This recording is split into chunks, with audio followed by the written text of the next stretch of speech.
Shalom, shalom.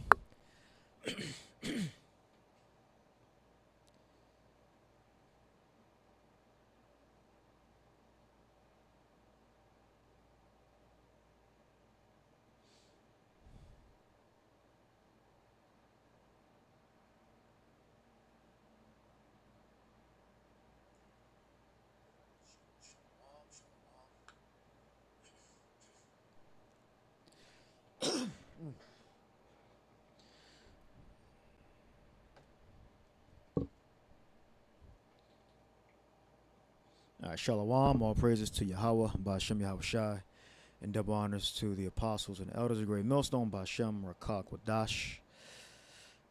This lesson is on, we're separated from the rest of Israel. We're not of the same mindset or mentality as the rest of Israel. Israel consists of so-called blacks, Latinos, and Native Americans, and the seeds scattered throughout the nations, which are our seeds scattered throughout the Gentile nations. All right. Now, this is First Peter's 4:1. It says, "For as much as Hamashiach hath suffered for us in the flesh, arm yourselves likewise with the same mind." I mean, prepare yourself, be the same mind. That's what arm means. Not arm yourself with a pistol. All right. Because we at Great Millstone, we don't advocate, you publicly showing your arsenal of weapons and practicing, use of firearms, because we know that's a provocation that Esau is going to use in the future to limit the weapons that you have, or completely take them away, because martial law will be declared. All right, and the reason for martial law is to bring order from chaos, and of course these people in general that do these mass shootings, whether they're staged or not, they're using that as provocation to limit the use of regular guns, like handguns and all, the guns you can legally own. All right. And this is 1 Peter 4:2, that he no longer should live the rest of his time in the flesh to the lust of men, but to the will of the power. All right. Now the video I have here is the shootout that this Philadelphian. He looks like a so-called black person, so he's from one of the tribes. Had a shootout with the police, North Philadelphia. And all throughout North Philadelphia, you have temple, housing for the students. Now, where are we at? We were. Peters, it says, "For the time past, our life may suffice us to have wrought the will of the Gentiles, when we walked in lasciviousness, lust, excess of wine, revelings, banqueting, and abominable idolatries." Now, to be a drug dealer, that's what they're saying. They was serving some kind of narcotics warrant or something like that. And I believe it. I don't believe was staged or anything. I believe this is true, because these are things that our people are known for. All right. And he doesn't look like he was on from the mugshot. Doesn't look like he was on any pharmaceutical drugs or anything like that. So I'm sure this is just a regular, drug dealing. Jake from North Philly that didn't want to go to jail. All right. Now we'll watch some of this. Listen and watch some of this video. It continues right now. We are near the intersection of Erie and Sydenham. We've been here for about 5, 6 hours tonight. Officers behind us are still positioned over here. Some of the rain has brought them inside of their vehicles, but for a while they had taken a defensive position. They were hiding behind cars, hiding behind their doors that were open. What we know right now is that police officers for hours and hours were trying to talk to this gunman. They were trying to get his attention using a bullhorn. They were also calling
hours were trying to talk to this gunman. They were trying to get his attention using a bullhorn. They were also calling him on the phone, but he would not pick up the phone whatsoever. But we just heard in the last hour that police have made contact with him. They are talking to him, so they are hoping that this whole situation will end soon. In the distance. All right, now you can see, yeah, the police are ready. So Philadelphia obviously is a major city on the East Coast.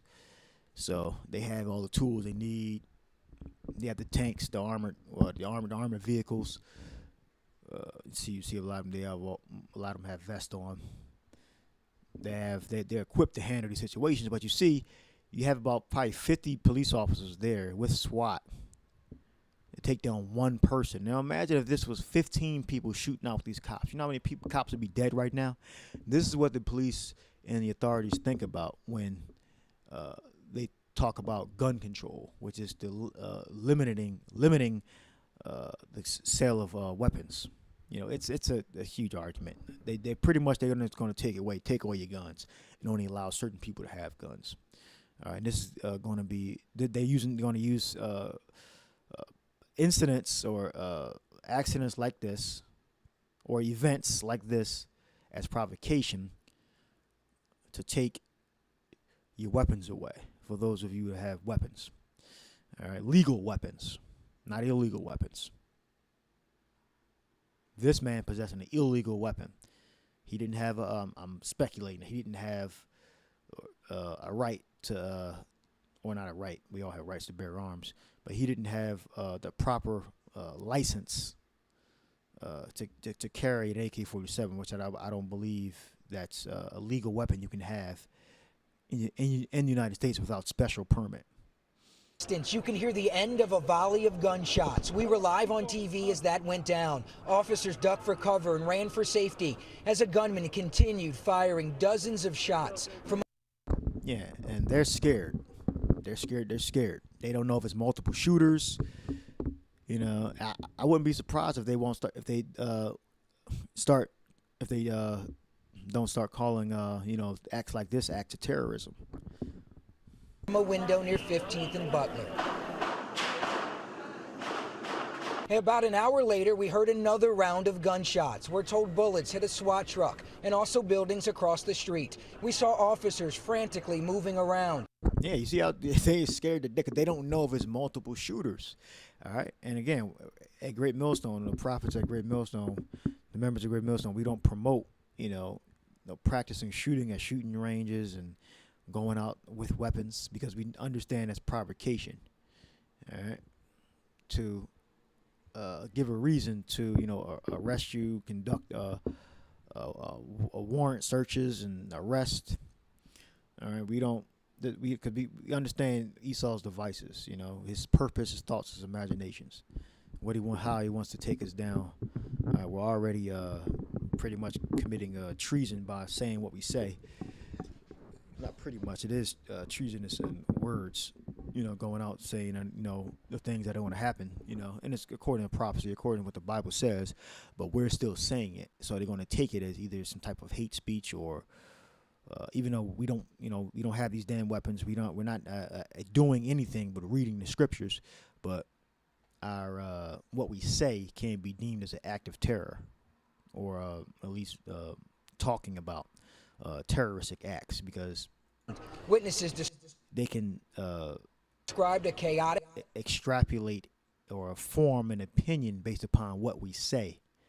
All right, even if we say we're not advocating violence against anyone, but they can make it seem like that we are. They can just say it. They can just fill in the gaps for us. Like, well, you're saying it. You're saying that Great Babylon is going to be destroyed. So that means you actually have weapons and you're going to do something about it, so they can arrest us. They can literally do that right now under the current laws. They can just arrest us. All right, and it's up to them whether they were tried in at a black site, with no trial. They can literally disappear you, or we go through the normal means. They had the legal right to do both. Don't forget that. The Natural Defense Authorization Act gives them license to do that. Patriot Act gives them license to do that. They can disappear you on an accusation. All right, and they have plenty of evidence beyond accusations. They can everything we say. They have a whole list of videos that we do saying about America's impending doom. All right, and how we feel. Afternoon. Over 100 shots, over rounds and rounds, gunpowder smelling, terrible. I'm afraid. Cell phone video shows the moment shortly after 6 officers were shot. You can see neighbors crouched down behind cars while officers tried breaking down a nearby door.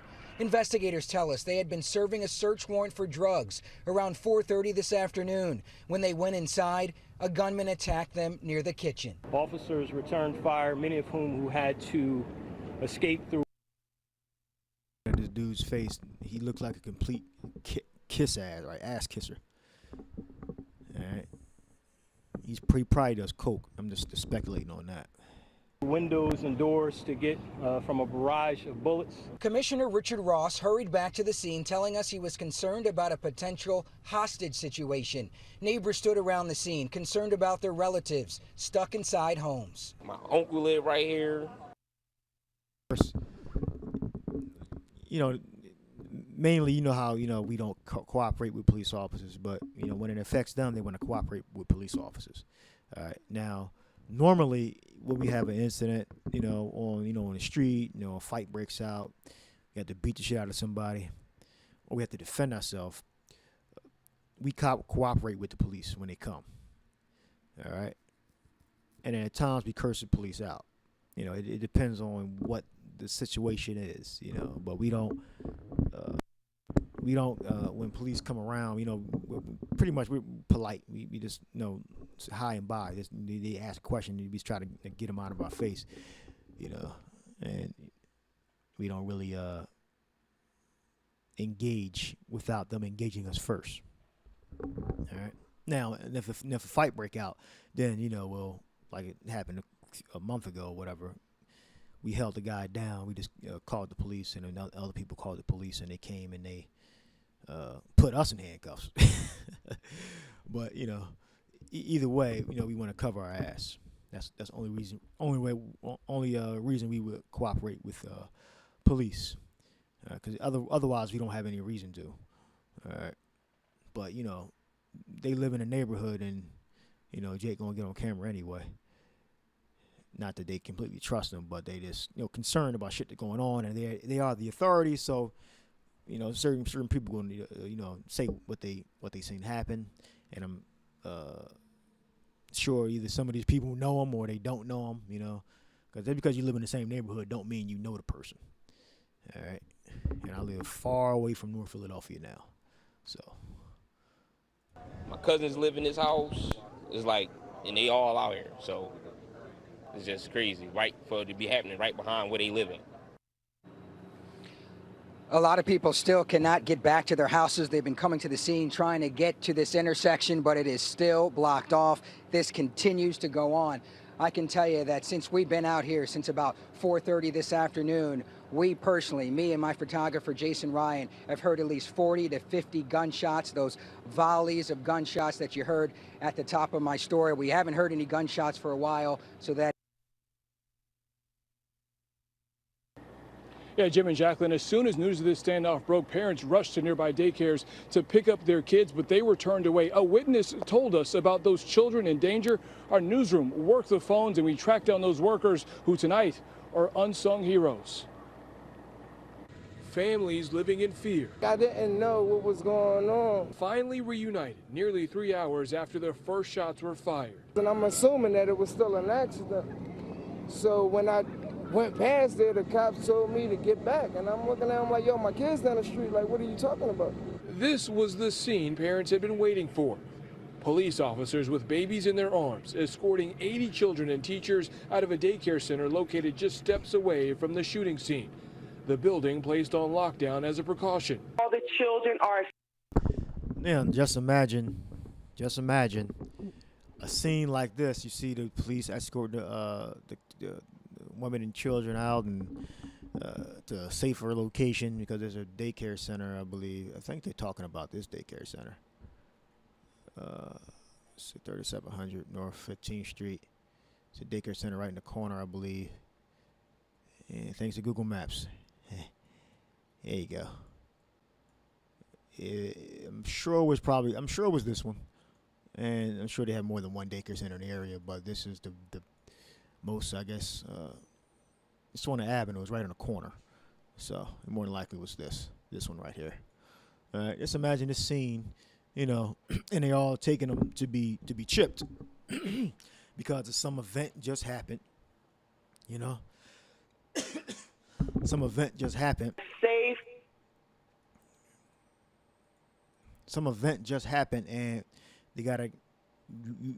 they're at the point right now where they have to identify. They have to have they have to have absolute identity. They have to have absolute records of your identity, and the chip is going to be the ultimate form of that. Identifying each individual person, whether it be, the police officer, every man, woman, and child, because the prophecy is that every, let me just get it. Let me get the prophecy.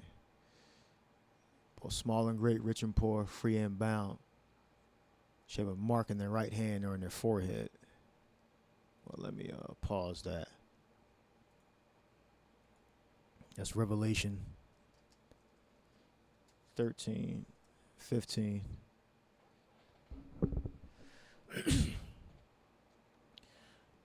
And he calls it the 16th verse, and he calls it both small and great, rich and poor, free and bond, to receive a mark on their right hand or in their foreheads, that no man might buy or sell save he that had the mark or the name of the beast or the number of his name. Or so that mark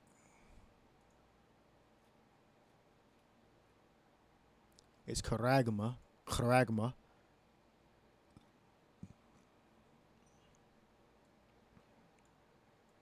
a stamp or an imprinted mark of things carved. This is how we know it's going in your flesh, because this mark is going inside your body. All right. As a mark branded upon horses. All right.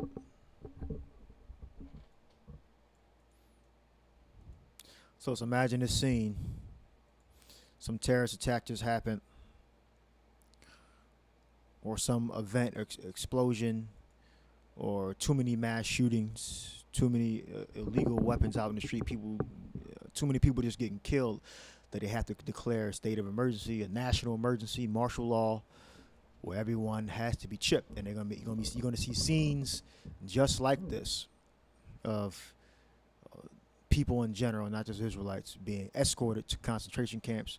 Or I'm sure they're not going to call them concentration camps, but they may, and they're going to be chipping them. They're going to be putting chips in their hands and their arms, and they're going to be going throughout house to house, finding the terrorists, finding the criminals, all right, and putting them to death, or arresting them and putting chips in them. All right. Like the 2-year-old room, the 3-year-old room, they all together now, so we can closely monitor them and also keep them away from the windows. Like, I left my own car to run 4 blocks, and I still gotta go get my car. Like, I don't care about the car. I only care about these kids. And that type of attitude, that's going to cause a lot of Jakes to get Israelites to get the chip. People in general, not just Israelites, because this prophecy is not just for the Israelites. This prophecy is for the whole world. He said he causeth all, both small and great, rich and poor. So that statement he just made, that he just cares about the kids, that's why you're going to 2/3 of Israel and these other nations are going to take the chip. Like, I left my own car to run 4 blocks, and I still gotta go get my car. Like, I don't care about the car. I only care about these kids. He says he only cares about these kids. All right. Now again, we're like the other Israelites. We're refined, and we're being refined to perfection. So when events like these happen, we're not going to have the same fear that 2/3 of Israel have. It's that same fear that they have, because we are in training right now to lead up to that day of temptation. All right, and that day of temptation is the taking of the offer of the microchip. When the microchip is offered, all right, because the elect of Israel is not going to take it. All right.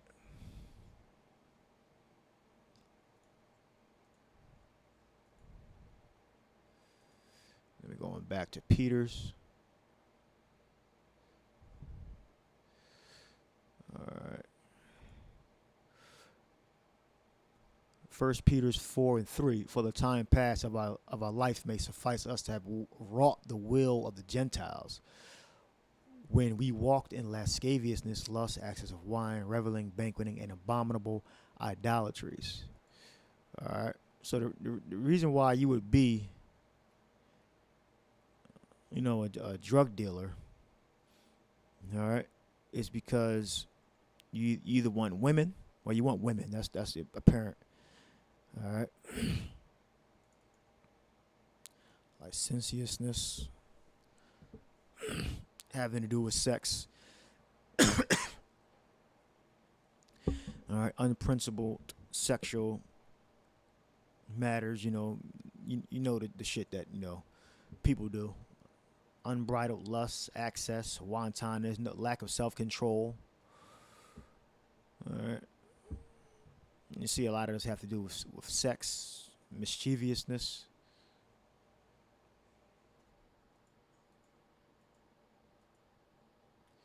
Reveling. These are when you were a drug dealer, you were a terrible person.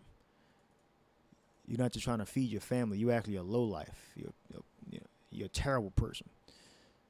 All right, and a lot of these guys, they when they do drugs, they do it at night. But this reveling, we have komos. This is actual a ritual. And you can say that these are the clubs, the night parties. You know, you go to, they have something amongst Israel. They have all white parties. They basically wear all white, and it's basically a damn party. You know, with music, alcohol, food, and you do it at night or when it's dark. When it gets dark, versus night. It says that nocturnal riotous procession of half drunken or drunken and frolicsome, playful fellows who, after supper, meaning they eat, they parade through the streets or in a building, or they do it in a club now. They can do it outside too, with torches, or they have different lights. You know, they have the different color lights, and they spin around. You know, the club lights. You know, you can Google it if you ever been to that type of environment. Torches and music. All right, in honor of Bacchus, which they don't outrightly acknowledge Bacchus, but they're in the same spirit. I mean, they'll have threesomes and have sex with multiple partners. Of music in honor of Bacchus, all right, or some other deity, all right, which they was worship themselves, or worship the moment. All right, or give themselves to the moment, and sing and play before houses of male and female friends. So it's hence generally a feast and drinking parties that are protracted till late at night and indulge revelry. All right, so Israelites that are involved, in drug dealing, and in these parties, these late night parties, nothing good can come from it. All right, it's a waste of time. Now, it's good to feed the flesh, but you stay away from Israelites that are involved in these type of behaviors. All right, this is why the life of a prophet is a hard life, because you can't indulge in these things. All right, and then people are gonna look at you, differently. They're not gonna like you because you don't conduct yourself, unless you're a good actor, But for the main part, you're not gonna be accepted with normal society. People are gonna feel a different energy on you. All right. Now it's gonna, abound more in certain brothers than others, because certain brothers can, adapt more to being worldly than others. But for the main part, you're gonna be put out of the main spirit of this world as a Hebrew Israelite. All right. It's 1 Peter 4:4, wherein they think it strange that you run not with them to the same access of riot, speaking evil of you. Yeah, you're going to subtly see it. You're going to see that in small increments. Somebody might whisper some shit under their breath, or they might say something sarcastic, like, wow, okay. Because a certain way you may dress or conduct yourself, or a certain amount of music you listen to, people are going to say smart shit. And it's because they're still green. They're still novices. They don't understand that all the shit that they're involved in is completely pointless. And every work that they're involved in is going to be destroyed. This is why it's good to just to learn, to work with your hands and to just stay away from all that madness, stay away from all that bullshit. All right, because we're not like them. We're different from the rest of Israel. All right, you can't be an Israelite in Great Millstone. All right, amongst the elders and apostles of Great Millstone, and still have the same mindset and goals of the world. All right. So wherein they think it strange that you run not with them to the same acts of riot, speaking evil of you. And this is 100% a fact. You definitely will be looked at differently. And you are looked at. If you're in the faith, you're looked at differently because you're not, even if they don't say anything, they know that you're not, with that bullshit. All right. Even though you may have grew up around, regular Israelites, once you come to this faith and you're seasoned anyway, you carry yourself different. All right, you're not down with the bullshit and the fuck shit. You just want to, if you seeing them, you getting in and you leaving.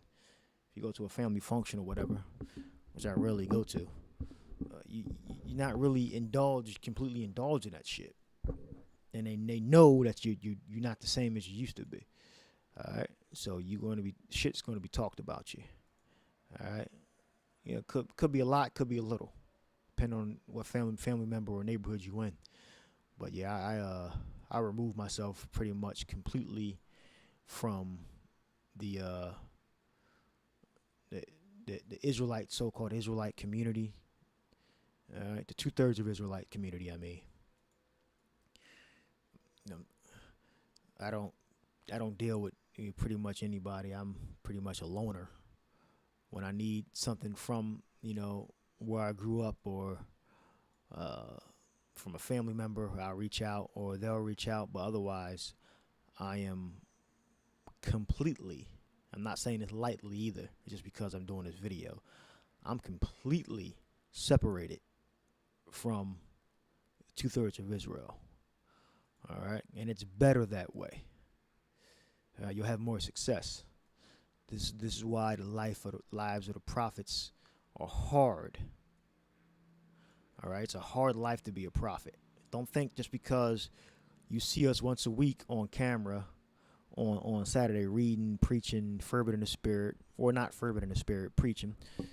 You think that our life is full of happiness and joy. No, it's not. It's full of sadness, pain. All right. Disappointment. All right. But that's a lot that we have to carry until we deliver. All right. Because there's no way that I'm being with these 2/3 of Israel just so I can feel as though I fit in or feel that I'm down or I want to be around, people that act like me and look like me. I don't care about none of that. The only thing I care about is the scriptures and earning a living so I can pay my bills and learn a discipline. All right, like a trade or whatever. That's the only thing I'm concerned about. All right, and if you have a woman, you deal with a woman. All right, but anything outside of that, I don't give a fuck about none of that shit. All right, and I say that fervently and truthfully. I'm not bullshitting you. That's the only things I care about. I don't care about anything else. I don't care about going out to get on fucking roller coasters and going to the beach. All right, or every other weekend, go out and have a good time. I don't give a fuck about none of that shit. All right. For the record, 1 Peter 4:4, wherein they think it's strange that you run not with them. This is a heavy scripture right here. If you can't get that, man, I gotta move on, man. That's a heavy scripture right there, 4:4. All right. Write that in the table of your mind. Write that scripture right there. All right, you a true prophet when you can completely digest this statement right there. All right. And then the rest of the chapter goes into we're the judges. All right, you can't judge us. I might as well read it since I'm here. Who shall give account to him that is ready to judge and quicken the dead? 'Cause I made some statements that a lot of normies, these regular Israelites that are not in the faith, would have great offense to.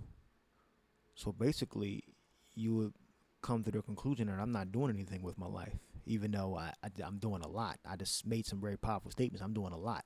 I'm very active in several different disciplines. All right. So to the untrained eye, untrained ear, you would just get offended. Like, damn, what the fuck is he doing? Well, I just said I'm doing a lot. All right. We're doing a lot. All right? I'm not the only one. All right. Who shall give account to him that is ready to judge and quicken the dead? All right. So you can't judge us, the prophets. We're the ones, we're set up as the leaders.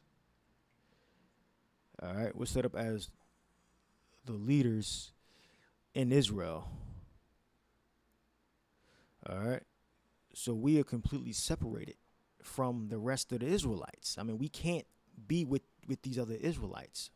Like if you were a movie star or like Meek Mill, watch an interview with Meek Mill, he tells you even himself, just use him as an example, when he goes back to Philly, he goes in, he don't announce that where he's going.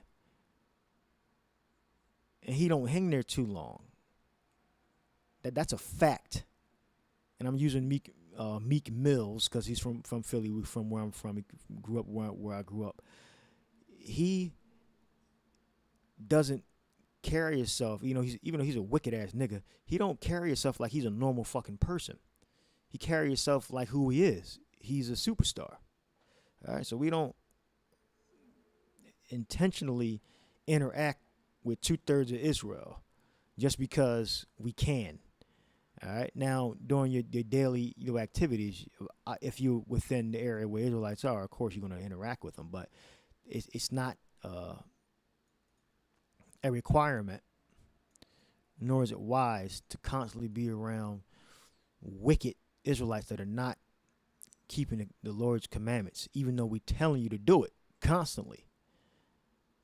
And then the majority of these people that you've seen in this video, if we were to preach to them, they would look at us like they don't care, because most of the Israelites, they either in Philly, I'm referring to, they're into Islam, all right, which that's one of the most ridiculous religions in existence. It's more ridiculous than Christianity, in my opinion. All right, or they're Christians that don't go to church. That's the majority of Israel. Or they're in the damn black conscious community. They're Nubians, or they're into Egyptology. They got the books. Because I used to read a few of those books.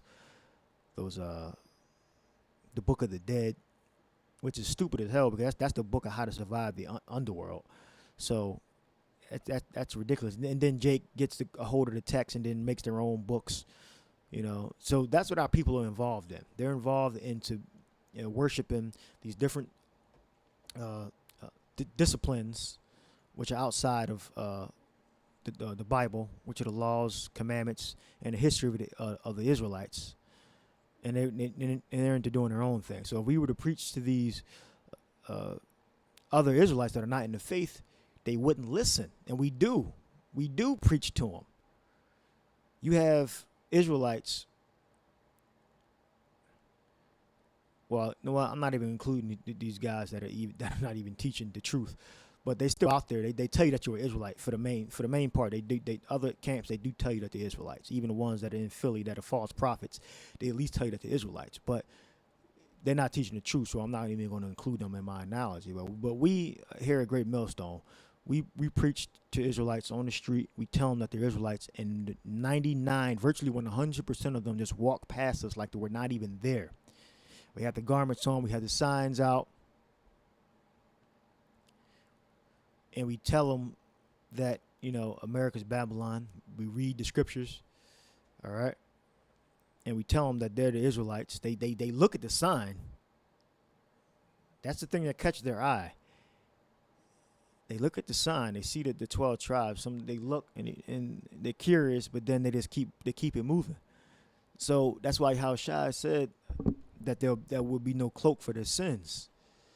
All right, there's going to be no cloak for Israel's sins when that judgment comes down on them. All right, there will be no cloak because we're out there. And then of course, like I say, if you didn't hear me say it, I'm saying it now. When Esau turns the fire up, which in hence that's Yahushua turning the fire up on them. When they start dying in mass numbers, and they really start searching for answers. So when they actually start searching for answers beyond what they believe in, that's when they're going to come to us. All right. We got about 8, 9 people in the camp right now. Start off with just 3, 2. Yeah, 2, then 3. Then I came in, made it 4. And then we're up to about 8 or 9. And over the years, you lose one, you get one, then you lose one again. And that's how much it pretty much been over the past 9, 10 years. We get a couple of members, then they fall out because they never were really in the faith. And pretty much you can kind of tell the brothers that are in the faith because they're active. They want to get things done. They want to speak. Even if they don't want to speak, you can see a countenance on a brother's face that even though he may not want to speak, you can tell that he's in the faith and that he's involved. Yeah, you not wanting to speak don't mean you're not a prophet. It just means you don't think you know what the hell you're doing. And that's good. You should think like that. All right? That humbles you. All right? All right, next scripture. This is Peter's. So we're not running like we're not conducting ourselves in the same behavior as the rest of the Israelites because we believe we are of the elect. All right? We don't know. Remember, faith is the evidence of things not seen.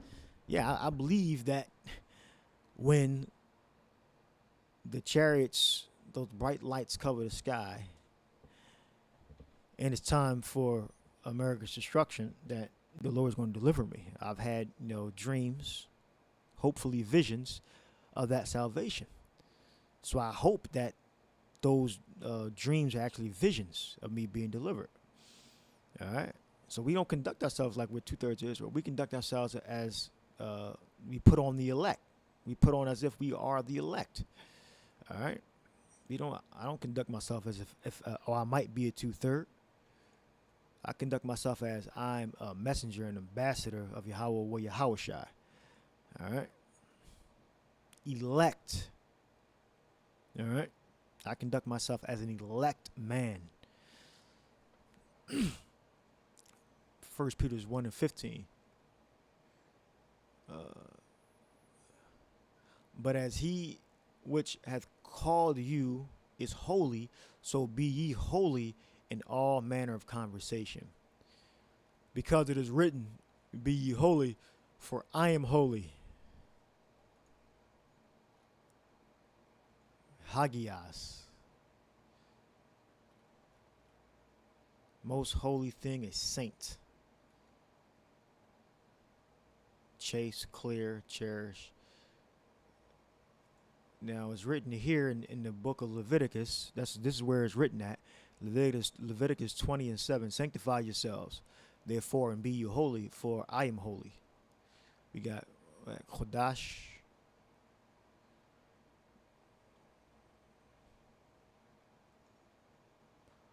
Quadawash. Yahweh Elohim. Yeah, Kurios or Theos. All right. Which Kurios means Lord, and Theos means a God. All right. Quadawash, holy. Quadawash or Quadash means set apart. Now, this can have a positive connotation or a negative connotation. All right, because you could be set apart for destruction. All right, but in this instance, according to the context of the scriptures, It says of this scripture, it says, "Sanctify yourselves therefore, and be ye holy, for I am holy. For I am Yahweh your God, and ye shall keep my statutes and do them. I am Yahweh, which sanctify you."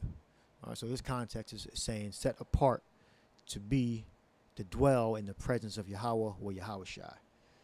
All right. Now, I have one more word I want to go into. Not this. It's this. You got zugos. Zugos. All right. It means a yoke. You can find it in Matthew the 11th chapter. It says, "For my yoke is easy, my burden is light." All right. Also find it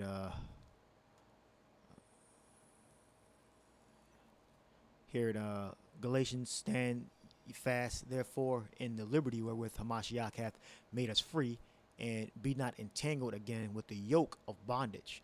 All right, so again, this is another word that can have a positive connotation or a negative connotation. All right, but this is what it means. All right, metaphor used as any burden or bondage. All right, it says of troublesome laws imposed on, especially of Mosaic law. Hence, the name is so transferred to the commandments of Hamashiach as to contrast them with the commandments of the Pharisees, which are venerable. Veritable, which is the veritable yoke. Okay, which is to mean it's a yoke that we can't bear. So, this would be negative connotation. All right, and the Mosaic law, which we can't bear that either. All right, that's a negative connotation. It says, "Yet even Hamashiach's commandments must be submitted to, though easier to be kept." All right, and Hamashiach's commandments, all right, consist of Mosaic law. All right, not all of them, all right, but the ones that we can keep. As it is written, we shall rehearse the righteous acts. So yes, the Mosaic law as a whole will be a burdensome yoke. All right, that will be a negative connotation. All right. But in Hamashiach, in which we have grace, there will be a positive connotation. So Hamashiach's law consists of Mosaic law, not all of them, just the ones that we can keep. For instance, on a certain level, you can keep the Sabbath. All right, not every brother can keep the Sabbath, but you don't have to cook and you don't have to make purchases for the main part. You can keep the dietary law. All right, you can worship Yahweh in the name of Yahweh or Yahweh Shai. All right. You can worship Yahweh Shai. All right. You cannot indulge in sexual activity during the Sabbath. You can do that. You don't have you don't have to line your beard up, shape your beard up, shave it off, get shape ups. That's in the law. That's illegal according to the law to do those things, to line yourself up, shave, to cut your beard off. All right. So we submit to Yahweh Shai's law, all right, which consists of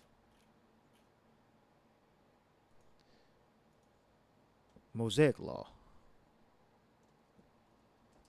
Notably here, verily, Matthew 5:18, verily I say unto you, to heaven and earth pass, one jot or one title shall in no wise pass from the law, to all be fulfilled. All right, and everything has not been fulfilled yet. All the prophecies in the Bible have not been fulfilled yet. All right. For instance, one law, we're not going to have to go out anymore and teach the Israelites. We're not going to have to raise up the tribes of Israel in the same manner in which we do now. All right. We're not going to have to seek the Lord's face, because Yahweh's grace and his power, his law is going to be in our mind. All we're going to have to do is teach our children and raise them up. It's not going to be a middle wall partition. It's not going to be forces stopping us from obtaining that perfection. All right. All right, that was my last scripture. Yoke. All right. So now there's plenty of scriptures that say we have to we still keep the Lord's commandments. All right. But I end the lesson there. All right, I end the lesson there. Hope you brothers were edified. To the next lesson, Shalom.